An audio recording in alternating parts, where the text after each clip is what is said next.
Patuloy naman umano ang sangguniang panlungsod ng Iriga sa pagtulong sa mga residente bilang kapalit na rin ng suporta ng mga ito sa kanila ayon kay Vice Mayor Edsel Dimaiwat. Sa isang panayam bilang pinuno ng sanggunian ay inihayag ng Vice-Alkalde na mahigpit ito pagdating sa complete attendance ng mga city councilors. Aniya, hindi lamang sa salita, kung hindi pati nasa realidad ay tumatalima sila sa pagkakakilanlan ng kasalukuyang administrasyon na laging andyan at hindi umano nagtatago sa tuwing may nangangailangan ng kanilang serbisyo.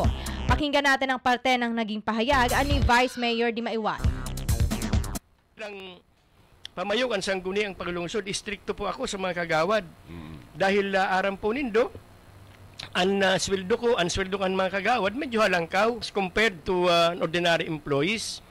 So ang mga kagawad, except for committee hearings and public hearings na naatenderan ka mga different chairpersons ng standing committees, ang trabaho kang kagawad, kabangang aldaw sana sarong simana. Ang mag-attend in regular session. So kung absentan mo pa, lugi ang mga tao. Pagbibigay din pa nito, dapat aniyang maibalik sa publiko ang maayos na serbisyo na nararapat lamang sa kanila.